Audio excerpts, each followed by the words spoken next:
Hello students, welcome back. Today's third video lecture of this chapter, that is life processes. So if you have gone through the last video wherein we studied about activity 6.1, उस activity को अगर आपने नहीं पढ़ा है, I would request you कि आप उसको पहले पढ़ें and then you watch this video lecture, right? So activity 6.1 was about to demonstrate that chlorophyll is necessary for photosynthesis. So उस एक्टिविटी से रिलेटेड क्वेश्चंस यहाँ पे हम डिस्कस करने वाले हैं. So the first question related to that activity is that why is the plant kept in the dark room for 3 days, right. तो उसमें हमने इसके बारे में ऑलरेडी डिस्कशन कर लिया है that in order to destarch the plant, जिससे कि उसमें जितना भी स्टार्च रिजर्व है वो फिनिश हो जाए, इसके लिए हम उसको डार्क रूम में रखते हैं.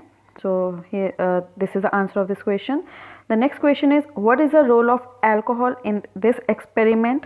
This also we have already discussed there, that in order to bleach the leaf का meaning क्या है कि हमें लीफ में से क्लोरोफिल निकालना है. So उसके लिए हम अल्कोहल में उसको बॉयल करते हैं, right?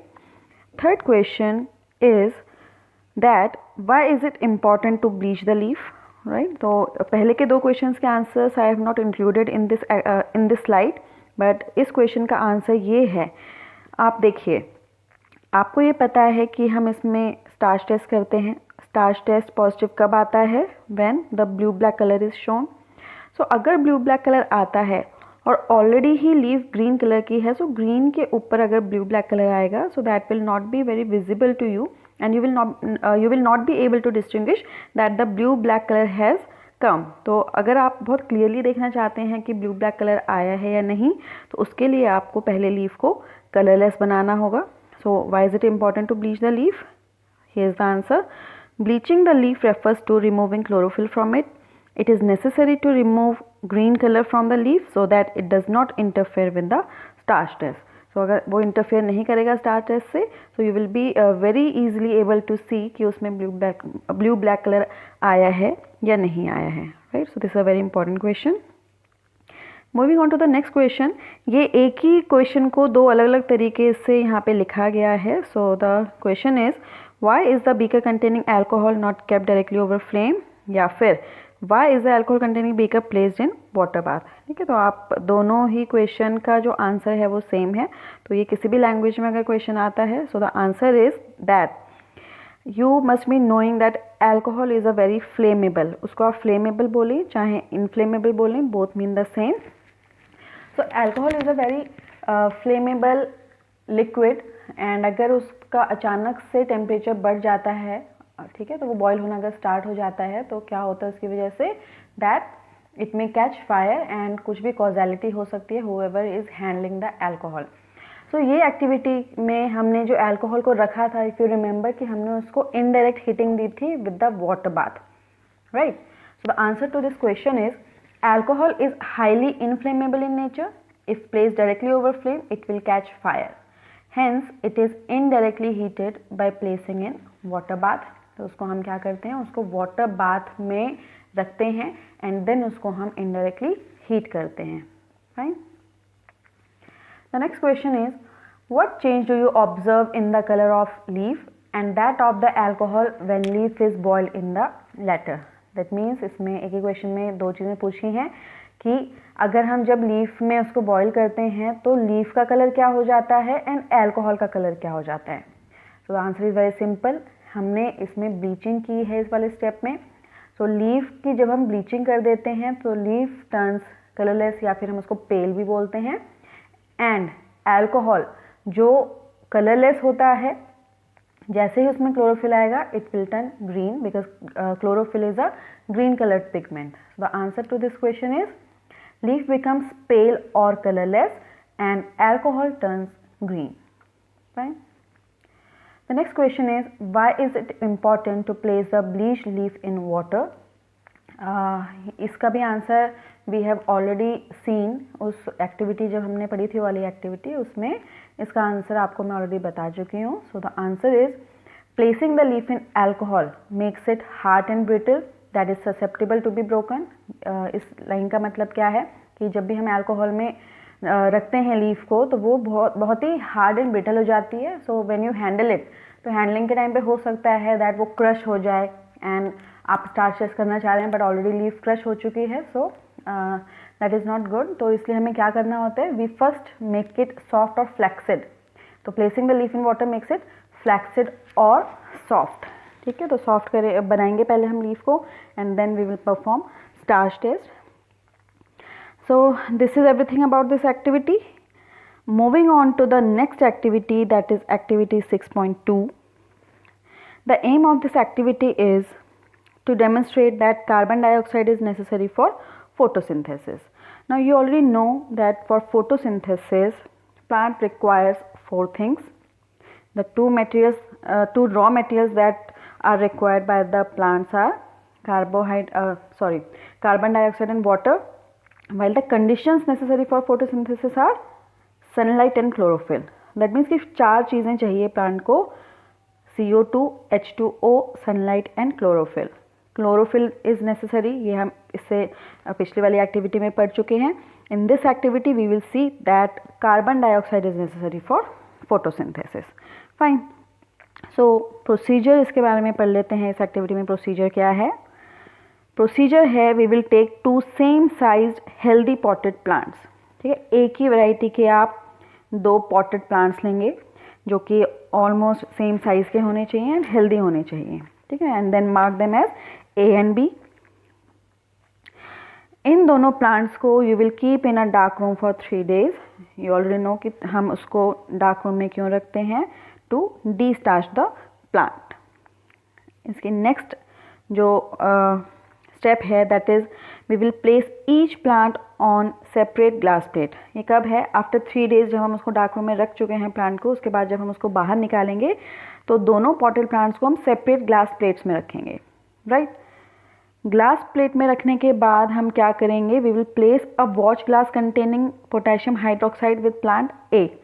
जो प्लांट ए है हम उसके एडजेसेंट एक वॉच ग्लास रखेंगे जिसमें क्या प्रेजेंट होगा, potassium hydroxide. And what is the role of potassium hydroxide, that it is used to absorb carbon dioxide. ठीक है, अभी इसमें डायग्राम आएगा, उससे आपको ये सारे स्टेप्स और क्लियर होंगे. Next after this is that कि जब हमने उसको ग्लास प्लेट में रख दिया पॉटेड प्लांट्स को, हमने उसमें वॉच ग्लास रख दी which contains potassium hydroxide, then we will cover both the plants with separate bell jars.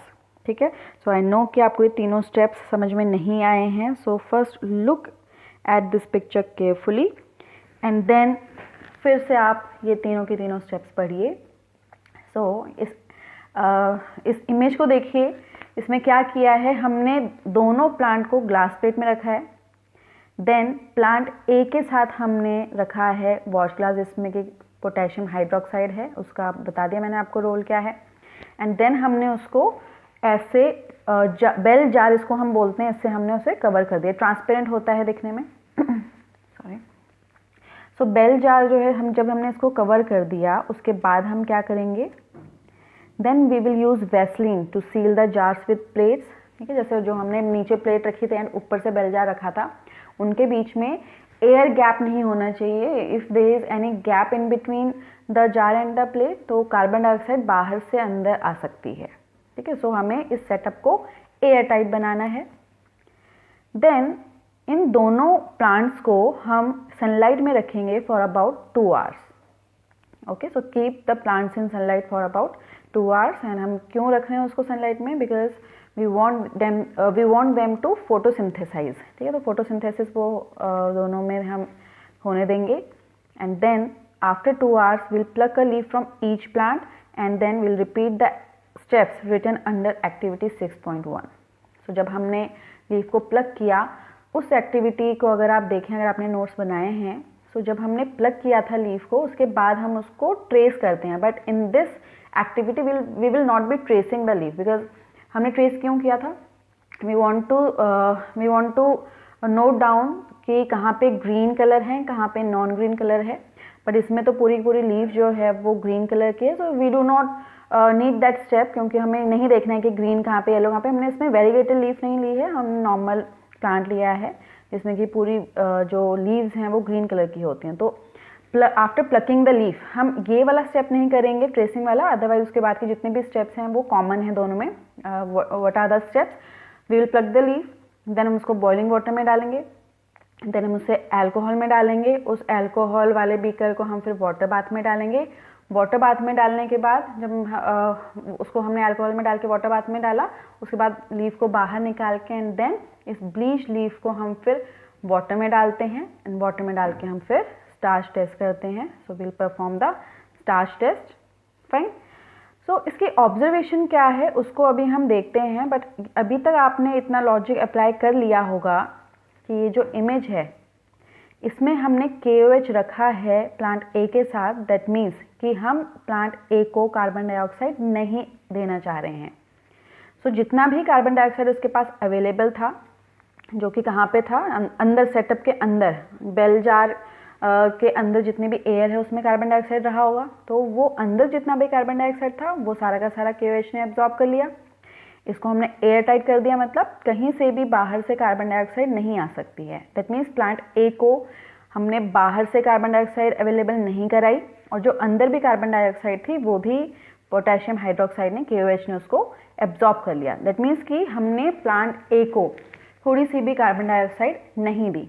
Otherwise जो 4 चीज़ें फोटोसिंथेसिस के लिए चाहिए उसमें से CO2 नहीं है, but the plant is having water, sunlight उसको मिल रही है, एंड क्लोरोफिल तो है ही उसके पास. दैट मीन्स कि फोटोसिंथेसिस के लिए जो 4 चीज़ें चाहिए उनमें से 3 चीज़ें हैं प्लांट के पास, बट कार्बन डाइऑक्साइड नहीं है. Fine. So now coming on to the observation. Observation इसकी ये है कि प्लांट A को क्योंकि कार्बन डाइऑक्साइड नहीं मिला है, then they will be no blue black colour. जबकि प्लांट B को कार्बन डाइऑक्साइड मिला है, then the blue black colour will be shown. Right. So the conclusion is quite clear that potassium hydroxide placed with plant A absorbs carbon dioxide, which is no longer available for photosynthesis. Hence glucose is not formed and starch is not stored as reserved food in plant A, while plant B can photosynthesize and reserve starch. So क्योंकि B ने photosynthesis कर लिया because all the 4 things were available to plant B, तो photosynthesis हुआ and starch reserve हुआ. Plant A के pass out of 4 things required केवल उसके पास 3 चीज़ें थीं एंड कार्बन डाइऑक्साइड नहीं था. That is why it was not able to photosynthesize. Fine.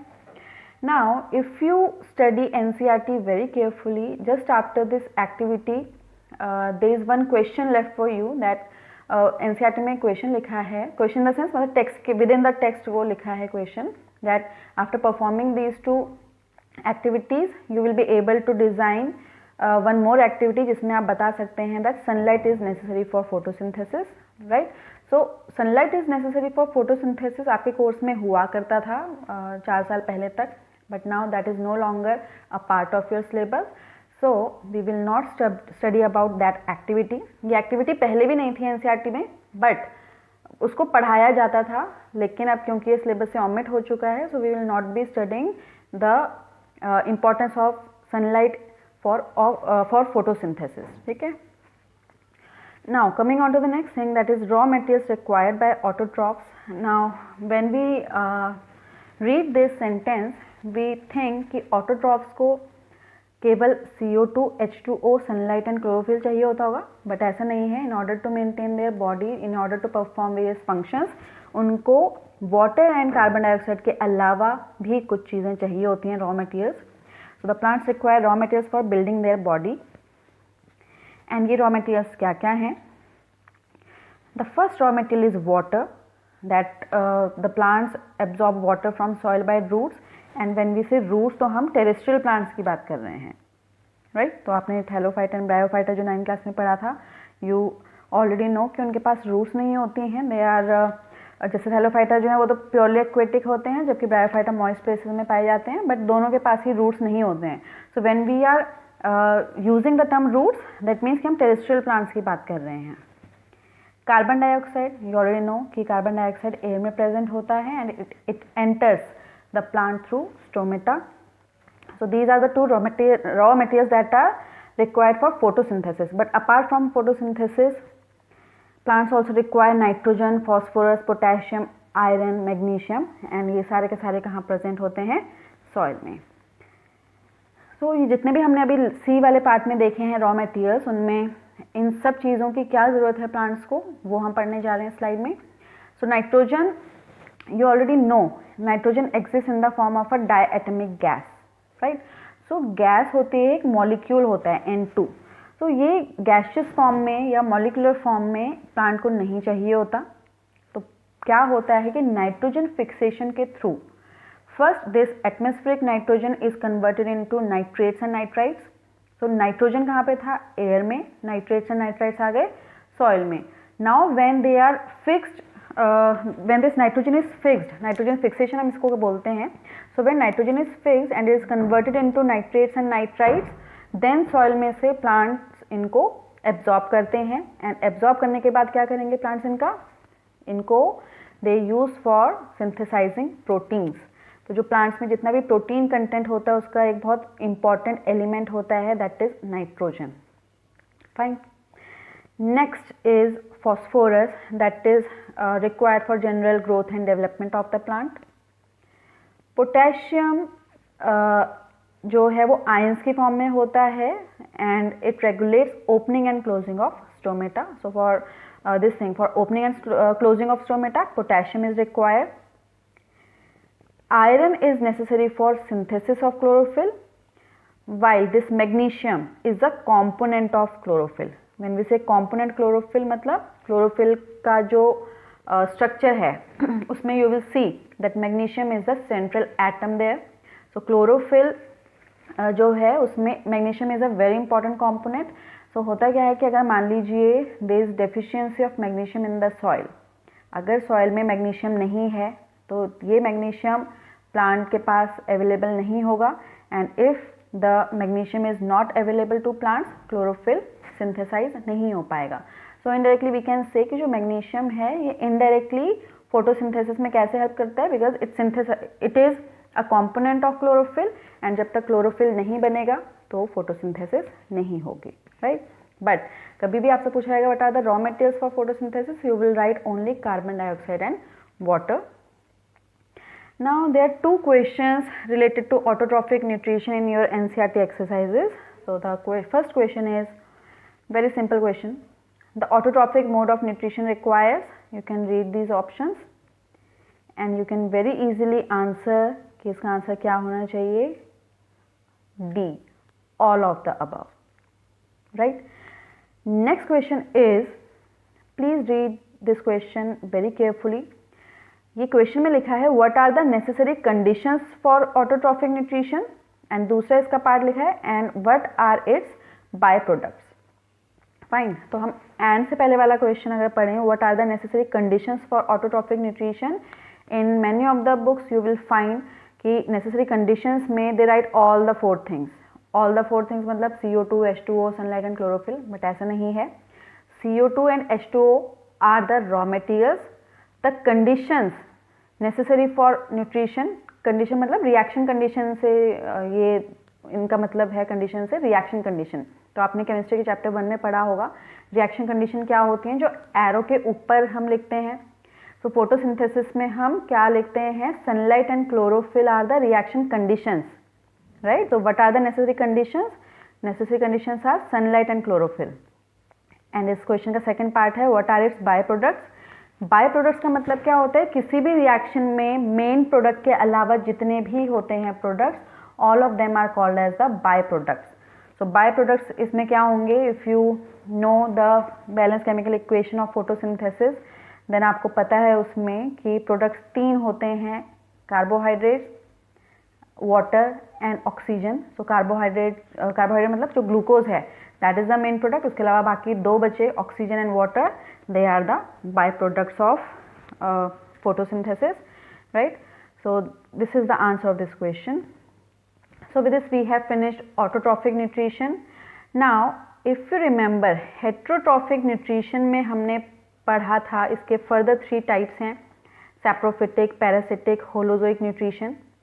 So heterotrophic nutrition की definition I have not included here intentionally. सो हेटरोट्रॉफिक न्यूट्रिशन की डेफिनेशन इंटेंशनली यहाँ पे इसलिए नहीं डाली गई है because that is a very simple definition.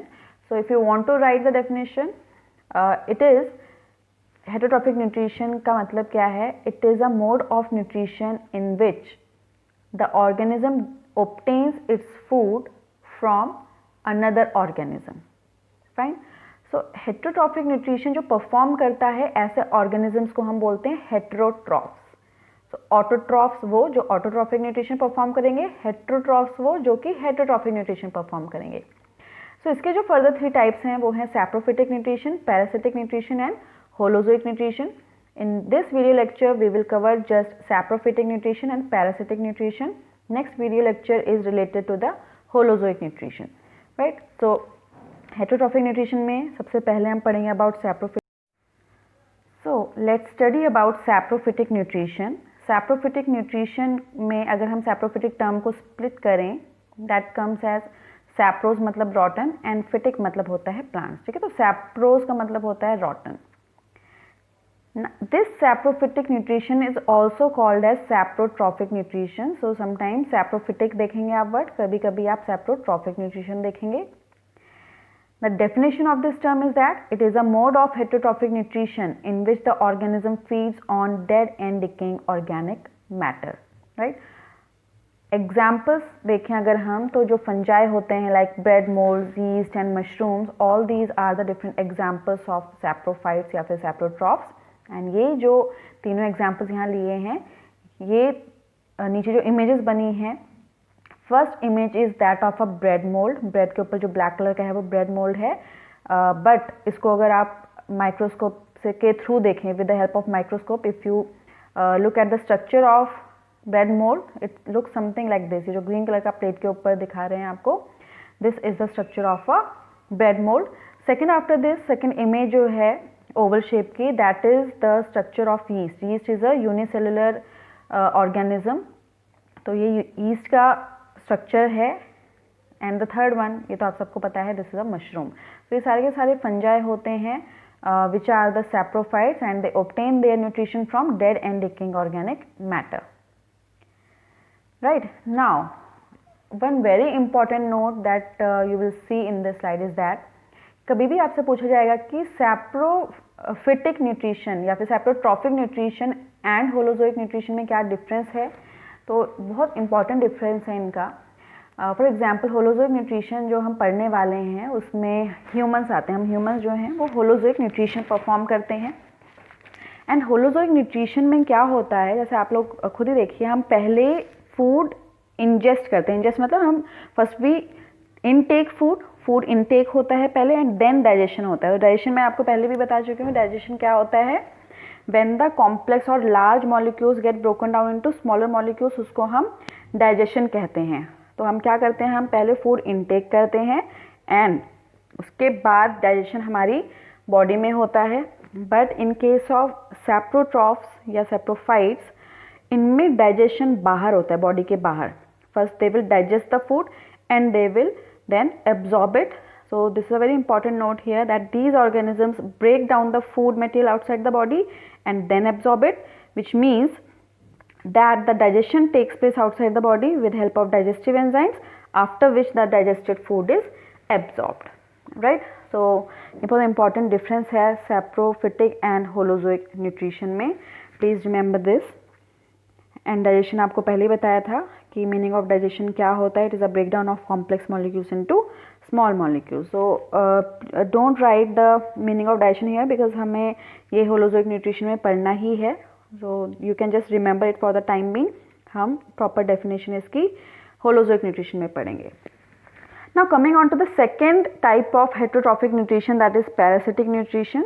Parasitic nutrition में हम पैरा वर्ड को बोलते हैं एट या फिर साइड बाय साइड, एंड सिटोस का मतलब होता है फूड. एट फूड का मतलब जो ऑर्गेनिज्म है वो फूड पे ही बैठा रहता है. Eat food, right. So parasite हमेशा किसी दूसरे ऑर्गेनिज्म में रहता है परमानेंटली जब तक वो जिंदा है. So the definition of parasitic nutrition is that it is a mode of heterotrophic nutrition in which the organism lives on the body surface or inside the body of another type of organism, और जिस organism में वो रहता है उसको हम बोलते हैं होस्ट, राइट। जो ऑर्गेनिज्म ये न्यूट्रिशन परफॉर्म करता है उसको बोलते हैं parasite, which lives on the body of the other host, उसको हम क्या बोलते हैं, पैरासाइट। एंड जिसकी बॉडी पे रहता है उसको हम बोलते हैं host. So there are two terms, parasite and host.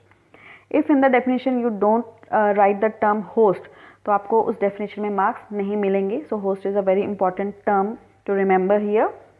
ना अगर आप इस डेफिनेशन में देखें, यहाँ पे क्या लिखा है कि पैरासाइट या तो होस्ट की बॉडी के सरफेस पे रहता है या बॉडी के अंदर रहता है। So if the parasite lives on the body surface of the host, उसको हम बोलते हैं एक्सोपैरासाइट। अगर वो बॉडी के अंदर रहता है होस्ट की, उसको हम बोलते हैं endoparasite. So there are two terms, exoparasite and endoparasite. इसका मीनिंग बता दिया मैंने आपको।